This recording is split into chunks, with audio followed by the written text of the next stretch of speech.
എല്ലാവർക്കും നമസ്കാരം. പുതിയ വീഡിയോയിലേക്ക് എല്ലാവർക്കും സ്വാഗതം. അപ്പോൾ നമ്മൾ ഈ വീഡിയോയിൽ സംസാരിക്കാൻ പോകുന്നത് ഓസ്ട്രേലിയയിലേക്ക് പഠിക്കാൻ വരുന്ന സ്റ്റുഡൻസിനുള്ള കുറച്ച് ഇൻഫർമേഷൻ ആട്ടോ. അപ്പം കുറേ പേരൊക്കെ ഓസ്ട്രേലിയയിലേക്ക് പഠിക്കാൻ പ്ലാൻ ചെയ്യുന്നുണ്ട്. മാത്രമല്ല, ഈ റീസെൻ്റ്ലി ഒരുപാട് റൂൾ ചേഞ്ചസ് ഉണ്ട്. പെർട്ടിക്കുലർലി ഇപ്പോൾ ഒരു 35 വയസ്സിന് ശേഷം പഠനം പൂർത്തിയാക്കുന്ന ആളുകൾക്ക് സ്റ്റേ ബാക്ക് കിട്ടാനുള്ള ബുദ്ധിമുട്ട്, അങ്ങനെയുള്ള കുറേ കാര്യങ്ങൾ ഒക്കെ ഉണ്ട്. അപ്പോൾ എന്താണെന്ന് പറഞ്ഞു കഴിഞ്ഞാൽ, ഇപ്പോൾ നമ്പർ ഓഫ് സ്റ്റുഡൻസിൻ്റെ എണ്ണവും ഭയങ്കരമായിട്ട് കുറയുന്നുണ്ട്. ഏകദേശം ഒരുപാട് യൂണിവേഴ്സിറ്റികളിൽ ഫിനാൻഷ്യലി സസ്റ്റെയിൻ ചെയ്യാൻ പറ്റാത്ത രീതിയിൽ, അതായത് ഇൻ്റർനാഷണൽ സ്റ്റുഡൻസ് ആയിരുന്നു അവരുടെ വലിയൊരു റവന്യൂവിൻ്റെ ഒരു സോഴ്സ്. അപ്പം അവർക്ക് സസ്റ്റെയിൻ ചെയ്യാൻ പറ്റാത്ത രീതിയിലേക്കൊക്കെ പോകുന്നുണ്ട്. അപ്പോൾ ഒരുപാട് ലേ ഓഫ്സ് യൂണിവേഴ്സിറ്റികൾ നടക്കുന്നുണ്ട്. അങ്ങനെ ഒരുപാട് പ്രശ്നങ്ങൾ നടക്കുന്നുണ്ട്. പക്ഷേ എന്നിരുന്നാലും ഒരുപാട് സ്റ്റുഡൻസ് ഇപ്പോഴും ഓസ്ട്രേലിയയിൽ പഠിക്കാൻ വരണം എന്ന രീതിയിൽ മുന്നോട്ട് നീങ്ങുന്നവരുണ്ട്. അപ്പോൾ അവരോട് എനിക്ക് കുറച്ച് കാര്യങ്ങൾ പറയാനുള്ളതെന്ന് പറഞ്ഞു കഴിഞ്ഞാൽ, നിങ്ങൾ ഇനിയുള്ള സമയത്ത്, അല്ലെങ്കിൽ ഇത്രയും കാലത്തെ കാര്യം ഞാൻ പറയുന്നില്ല, ഇനിയുള്ള സമയത്ത് നിങ്ങൾ ഓസ്ട്രേലിയയിൽ പഠിക്കാൻ വരുന്നുണ്ട് എന്നുണ്ടെങ്കിൽ നിങ്ങൾ എന്താണ് ചെയ്യാൻ പോകുന്നതിനെ പറ്റി ഒരു കൃത്യമായ ധാരണ ഉണ്ടാവണം. അത് പലർക്കും ഇവിടെ വരുമ്പോൾ ഉള്ളൊരു പ്രശ്നമാണ്. ഇവിടെ വന്നിട്ട് നമുക്ക് ബാക്കിയുള്ളത് നോക്കാം എന്ന രീതിയിൽ വരുന്ന ഒരു പറ്റം സ്റ്റുഡൻസ് ഉണ്ട്.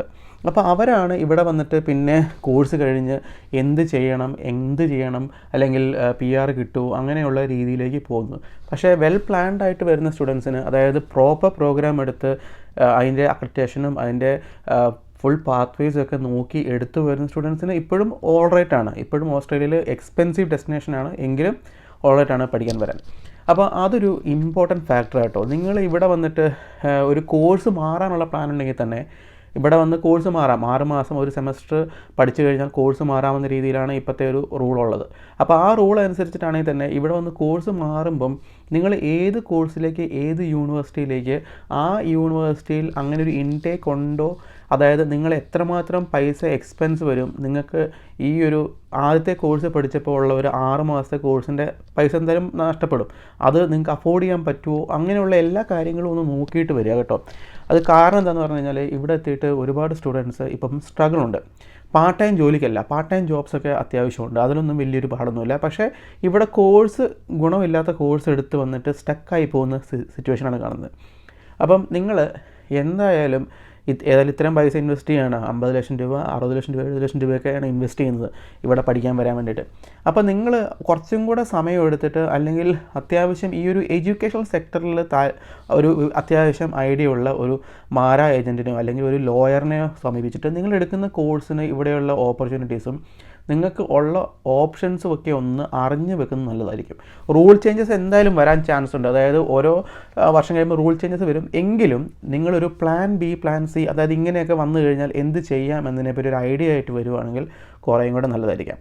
ഓക്കെ, ഇത് റിസർച്ച് ഇല്ലാതെ ഇങ്ങോട്ട് ഇനി വരരുത്. കാരണം ഏതെങ്കിലുമൊക്കെ കോഴ്സ് എടുത്ത് വരാൻ എന്ന രീതിയിൽ നിൽക്കുന്ന ഒരുപാട് പേരുണ്ട്.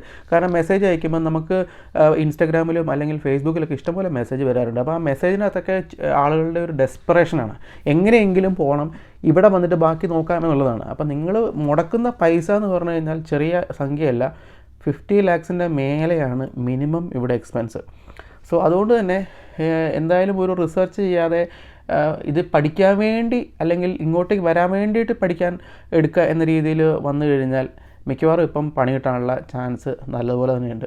കാരണം ആ രീതിയിലാണ് എല്ലാ രാജ്യങ്ങളും, അതായത് കാനഡ ആവട്ടെ, ന്യൂസിലാൻഡ് ആവട്ടെ, ഓസ്ട്രേലിയ ആവട്ടെ, അല്ലെങ്കിൽ UK ആവട്ടെ, എല്ലാ രാജ്യങ്ങളിലും റൂൾസ് സ്ട്രിക്റ്റ് ആയിക്കൊണ്ടിരിക്കുകയാണ്. സോ അതുകൊണ്ട് നമ്മൾ റൂൾസ് അനുസരിച്ചിട്ട് നമുക്ക് പോസിബിളായ കാര്യങ്ങൾ ചെയ്യുന്നതായിരിക്കും നന്നാവുക. അല്ലാതെ ഇങ്ങനെയൊരു സംഭവമുണ്ട്, അതിൻ്റെ മുന്നോട്ടെന്താണെന്ന് എനിക്കറിയത്തില്ല, ഇവിടെ വന്നിട്ട് നോക്കാം എന്ന രീതിയിൽ വന്നു കഴിഞ്ഞാൽ സ്ട്രഗിൾ കുറച്ച് കൂടുതലായിരിക്കും. അതാണ് ഫസ്റ്റ് ഓഫ് ഓൾ ഇവിടെ സ്റ്റുഡൻസ് വരുമ്പോൾ എനിക്ക് പറയാനുള്ളത്. പിന്നെ നിങ്ങൾ ബിസിനസ് മാനേജ്മെൻറ്റ്, അക്കൗണ്ടിങ് അങ്ങനെയുള്ള സെക്ടറുകളിൽ ജോലി അല്ലെങ്കിൽ കോഴ്സ് എടുത്ത് വരുമ്പം വളരെയേറെ ശ്രദ്ധിക്കുക. കാരണം ഇപ്പോൾ അക്കൗണ്ടൻസിയൊക്കെ നിങ്ങൾ ഏതെങ്കിലും ഇപ്പോൾ ക്യൂൻസിലൻറ്റിൽ വന്ന് അക്കൗണ്ടൻസി പഠിച്ചെന്ന് വിചാരിച്ചോ, മാസ്റ്റേഴ്സ് ഇൻ അക്കൗണ്ടൻസി, ചാൻസ് ഭയങ്കര കുറവാണ് PR കിട്ടാൻ. അപ്പം നിങ്ങൾ ഓരോ കോഴ്സിനും സ്യൂട്ടബിൾ ആയിട്ടുള്ള സ്റ്റേറ്റുകൾ നോക്കുക. പിന്നെ നമുക്ക് കുറച്ചൊക്കെ ഒരു വിശ്വസിച്ച് നമുക്ക് എന്തായാലും ഒരു ഗ്യാരണ്ടിയിൽ വരാൻ പറ്റുന്ന കോഴ്സുകൾ ഹെൽത്ത് കെയർ കോഴ്സുകളാണ്. ഇപ്പം നഴ്സിംഗ്, ഫിസിയോതെറാപ്പി, അല്ലെങ്കിൽ occupational therapy, audiology, social work, അങ്ങനെയുള്ള കോഴ്സുകളൊക്കെ വരുമ്പം കുറച്ചും കൂടെ സേഫാണ്. പക്ഷേ ബാക്കി അല്ലാത്ത കോഴ്സുകൾ വരുമ്പം നിങ്ങളുടെ ഓപ്പർച്യൂണിറ്റീസിൻ്റെ ഒരു ഇതും കൂടെ നോക്കുക. പിന്നെ നിങ്ങൾ എപ്പോഴും ഈ സിഡ്നി അല്ലെങ്കിൽ മെൽബൺ എന്ന് മാത്രമേ, അല്ലെങ്കിൽ ബ്രിസ്ബെൻ എന്ന് മാത്രമേ ഓസ്ട്രേലിയയെ പറ്റി ആലോചിക്കുമ്പോൾ പലരും കേട്ടിട്ടുള്ളൂ. അപ്പം നിങ്ങൾ southern Australia, northern territories, Tasmania, പിന്നെ ഇതേപോലെ വെസ്റ്റേൺ ഓസ്ട്രേലിയ പോലുള്ള ടെറിട്ടറീസും അവിടെയുള്ള ഓപ്പർച്യൂണിറ്റീസും അവിടെയുള്ള PR സാധ്യതകളെ പറ്റിയൊക്കെ ഒന്ന് നോക്കിയിട്ട് കോഴ്സുകൾ അല്ലെങ്കിൽ യൂണിവേഴ്സിറ്റികൾ ചൂസ് ചെയ്താൽ കുറേയും കൂടെ ബെറ്റർ ആയിരിക്കും കേട്ടോ. അപ്പം നിങ്ങൾ വരുമ്പം ശ്രദ്ധിക്കുക, കോഴ്സ് എപ്പോഴും പ്രോപ്പറായിട്ട് എടുക്കാൻ നോക്കുക. ഇവിടെ വന്ന് മാറാൻ പറ്റും, പക്ഷേ എങ്കിലും ആ മാറുന്ന സമയത്ത് നിങ്ങൾക്ക് ഒരുപാട് പൈസ നഷ്ടം ഉണ്ടാവും. ഓക്കെ, പിന്നെ വേറൊരു കാര്യമുണ്ട്. ഇപ്പം ഞാൻ പറയാം, സെക്കൻഡ് ടയർ യൂണിവേഴ്സിറ്റിയിലൊക്കെ നമ്മൾ അഡ്മിഷൻ എടുത്തു കഴിഞ്ഞാൽ വിസ റിജക്ഷൻസ് കൂടുതലായിട്ട് കാണുന്നുണ്ട്. മാത്രമല്ല നല്ല യൂണിവേഴ്സിറ്റികൾ പലപ്പോഴും ഇപ്പോൾ ഗ്യാപ്പുള്ള സ്റ്റുഡൻസിനെ അല്ലെങ്കിൽ ഫാമിലി അല്ലെങ്കിൽ പാർട്ട്ണറുള്ള സ്റ്റുഡൻറ്റിനെ ഒരു ഏജ് ഗ്രൂപ്പിന് മേലെയുള്ള സ്റ്റുഡൻസിനെ ഒന്നും എടുക്കാത്ത സിറ്റുവേഷൻ വരെയുണ്ട്. കാരണം ഇവിടെ റൂൾസ് സ്ട്രിക്റ്റ് ആയിക്കൊണ്ടിരിക്കുകയാണ്.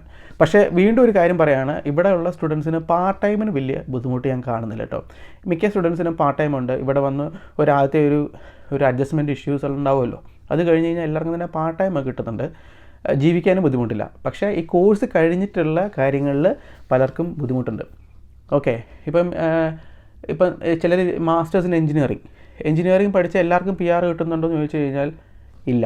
കാരണം എത്രയോ പേര് PR കിട്ടാതെയും പോകുന്നുണ്ട്. സോ അത് നിങ്ങൾ എടുക്കുന്ന കോഴ്സും നിങ്ങളുടെ എടുക്കുന്ന സ്റ്റേറ്റും ഇപ്പം ഭയങ്കര ഇമ്പോർട്ടൻ്റ് ആണ്. കാരണം PRൻ്റെ കാര്യത്തിലൊക്കെ വരുമ്പം ബേസിക്കലി നിങ്ങൾ ഏറ്റവും നല്ലത് എഡ്യൂക്കേഷൻ സെക്ടറിൽ പരിചയമുള്ള ഒരു ലോയറിനെ ഒരു ചെറിയൊരു കൺസൾട്ടേഷൻ എടുക്കുകയാണെങ്കിൽ കുറേയും കൂടെ ഒരു ബെറ്റർ ഇൻസൈറ്റ് കിട്ടാനുള്ള ചാൻസ് ഉണ്ട് കേട്ടോ. അത് പലപ്പോഴും പെയ്ഡ് കൺസൾട്ടേഷൻ ആയിരിക്കാം. അതെനിക്ക് ആരെ റെക്കമെൻഡ് ചെയ്യാനൊന്നുമില്ല. പക്ഷേ എങ്കിലും ഞാൻ പറയുകയാണ്, നിങ്ങളൊന്ന് റിസർച്ച് ചെയ്തിട്ട് എടുക്കുക കേട്ടോ കോഴ്സുകൾ. അല്ലാതെ ഇത്രയും ഇൻവെസ്റ്റ് ചെയ്യുമ്പം നമ്മൾ അതിന് വേണ്ടിയിട്ട് പിശുക്കിയിട്ട് നമ്മളൊരു അബദ്ധത്തിൽ ഒന്ന് ചാടെടുക്കാൻ പാടില്ലല്ലോ. പിന്നെ എല്ലാവർക്കും പറ്റിയ പ്രൊഫൈലുള്ള കോഴ്സുകളും ഓസ്ട്രേലിയയിൽ ഇല്ല കേട്ടോ. അതൊരു ഫാക്റ്റാണ്. എല്ലാവർക്കും ഇവിടെ കോഴ്സ് എടുത്തിട്ട് ഇപ്പം ഫോർ എക്സാമ്പിൾ ചിലർ ചോദിക്കാറുണ്ട്, ഇപ്പം ആയുർവേദം പഠിച്ച ഒരാൾ ഇവിടെ മാസ്റ്റേഴ്സ് ഇൻ പബ്ലിക് ഹെൽത്തിന് പഠിക്കാമെന്ന് വിചാരിച്ചോ, അവർക്ക് ആ ചാൻസ് കുറവാണ്. കാരണം ഒന്നാമത് ആയുർവേദം ഇവിടെ ഒരു മെയിൻ സ്ട്രീം ട്രീറ്റ്മെൻറ്റായിട്ട് അംഗീകരിച്ചിട്ടില്ല. അതിൻ്റെ കൂടെ തന്നെ പബ്ലിക് ഹെൽത്തിന് സ്കോപ്പും ഇല്ല. അപ്പോൾ അങ്ങനെയുള്ള ആളുകൾക്ക് ബുദ്ധിമുട്ടുണ്ടാകും. അതേ സമയത്ത് തന്നെ ഇപ്പം ബാച്ചലർ ഓഫ് ഫിസിയോതെറാപ്പിയോ അല്ലെങ്കിൽ ഒക്യുപേഷണൽ തെറാപ്പിയോ പഠിച്ചിട്ട് ഒരു മാസ്റ്റർ ഓഫ് പബ്ലിക് ഹെൽത്തിന് പഠിക്കുന്ന വരുന്ന ആളുകളാണെങ്കിൽ അവർക്ക് കുറച്ചും കൂടെ ചാൻസ് ഉണ്ട്. കാരണം ഫിസിയോതെറാപ്പി അല്ലെങ്കിൽ ഒക്യുപേഷണൽ തെറാപ്പി എന്ന ആ ഒരു പ്രൊഫഷനിൽ ഇവിടെ സ്കോപ്പ് ഉള്ളതുകൊണ്ട് ഇപ്പം പബ്ലിക് ഹെൽത്തിൻ്റെ സ്കോപ്പില്ലെങ്കിലും കുഴപ്പമില്ല. അപ്പോൾ ഓരോരുത്തരുടെയും പ്രൊഫൈൽ നോക്കിയിട്ടാണ് നമുക്ക് പറയാൻ പറ്റുള്ളൂ. അപ്പോൾ ഒരു കോഴ്സിന് ഇപ്പം ചില ചോദിക്കാറുണ്ട്, മാസ്റ്റേഴ്സ് ഇൻ പബ്ലിക് ഹെൽത്ത് അല്ലെങ്കിൽ മാസ്റ്റേഴ്സ് ഇൻ ഹെൽത്ത് അഡ്മിനിസ്ട്രേഷൻ ഇവിടെ ചാൻസ് ഉണ്ടോയെന്ന്. അപ്പം അങ്ങനെ ഒരു ചോദ്യം ചോദിക്കുമ്പോൾ നമുക്ക് അവരുടെ ഒരു പ്രോപ്പർ ബാക്ക്ഗ്രൗണ്ട് അറിയാതെ നമുക്ക് അവർക്ക് ഇവിടെ സ്കോപ്പ് ഉണ്ടെന്ന് പറയാൻ പറ്റില്ല. കാരണം അവർ ഇപ്പം ഒന്നെങ്കിൽ ഒരു കൊമേഴ്സ് കഴിഞ്ഞ ഒരാളായിരിക്കാം ഈ master of health administration admission എടുക്കാൻ നോക്കുന്നത്, അല്ലെങ്കിൽ ഇപ്പം ഡോക്ടർ ആവാം, അല്ലെങ്കിൽ ഒരു ഡെൻറ്റിസ്റ്റ് ആവാം, ഒരു ഫാർമസിസ്റ്റ് ആവാം, അല്ലെങ്കിൽ ഒരു നേഴ്സ് ആവാം, ആർക്കും എടുക്കാം.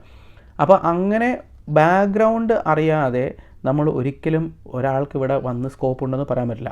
ഒരു ക്യുമുലേറ്റീവ് ആയിട്ടുള്ള കാര്യങ്ങളാണ്.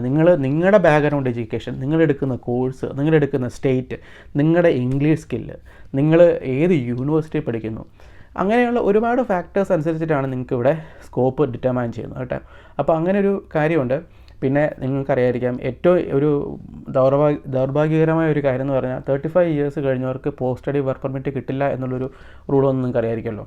അതൊരു ഭയങ്കര ഇതാണ്. കാരണം ഇവിടെ ഓൾറെഡി പഠിച്ചുകൊണ്ടിരിക്കുന്നവർക്കും ആ ഒരു റൂള് ഇഫക്റ്റിൽ വന്നു. അതുകൊണ്ട് തന്നെ ഒരുപാട് പേര് സ്ട്രഗിൾ ചെയ്യും. അത് ഭയങ്കര ബുദ്ധിമുട്ടാണ്.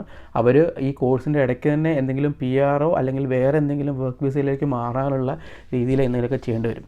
ഓക്കെ, അപ്പം ഇതൊക്കെയാണ്. നിങ്ങൾ ഡെഫിനറ്റ്ലി ഒരു പ്രൊഫൈൽ ഇവാലുവേഷൻ പ്രോപ്പറായിട്ട് നടക്കാതെ കോഴ്സ് എടുത്ത് ഇവിടെ എങ്ങനെയെങ്കിലും ഇവിടെ വന്നിട്ട് നോക്കാമെന്ന രീതിയിൽ വരരുത് എന്നുള്ളതാണ് എൻ്റെ അഭിപ്രായം കേട്ടോ. ഇത് ആരും വരാതിരിക്കാനുള്ളതൊന്നുമല്ല, നിങ്ങൾ വന്നിവിടെ സ്ട്രഗിൾ ചെയ്യാതിരിക്കാൻ വേണ്ടിയിട്ടുള്ള ഒരു ചെറിയൊരു ടിപ്പാണ്.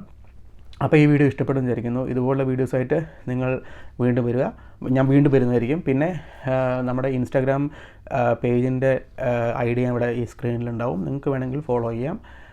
പിന്നെ ഒരുപാട് ഇൻസ്റ്റാഗ്രാം മറ്റേ മെസ്സേജുകൾക്ക് എനിക്ക് മെസ്സേജ് അയക്കാൻ ഈ റീസെൻ്റ്ലി പറ്റിയിട്ടില്ല. ഞാൻ ഈ റീസെൻ്റ്ലി ഇപ്പം ക്വീൻസ്ലാൻഡിൽ നിന്ന് വിക്ടോറിയയിലേക്ക് മൂവ് ചെയ്യായിരുന്നു. അതിൻ്റെതായ തിരക്കുകൾ ഒരുപാടുണ്ടായിരുന്നു. അതിൻ്റെ ഇടയ്ക്ക് പിന്നെ പനി പിടിച്ചു, അങ്ങനെയുള്ള ഒരുപാട് പ്രശ്നങ്ങളായിരുന്നു. അപ്പോൾ അതുകൊണ്ട് ഒരുപാട് പെൻഡിങ് മെസ്സേജസ് ഉണ്ട്. ഞാനത് നോക്കാം കേട്ടോ. പതിയെ അതിന് റിപ്ലൈസ് തരാം. ഓക്കെ, അപ്പം ഞാൻ വീണ്ടും വരാം. അപ്പം നിങ്ങൾ സ്റ്റുഡൻറ്റ് വിസയിൽ വരുന്ന ആളുകളാണെങ്കിൽ ഡെഫിനറ്റ്ലി പ്രൊഫൈലിനെ പറ്റി കൃത്യമായിട്ട് പഠിച്ചിട്ട് മാത്രം കോഴ്സ് എടുക്കുക. ഓക്കെ, നിങ്ങൾ 50 ലക്ഷം 60 ലക്ഷം രൂപയൊക്കെ കൊടുക്കുന്ന ഒരു സംഭവമാണ്. അപ്പോൾ ഈ വീഡിയോ ഇഷ്ടപ്പെട്ടിരിക്കുന്നു. ഇതുപോലെ വീഡിയോ ആയിട്ട് നമ്മൾ വീണ്ടും വരാം.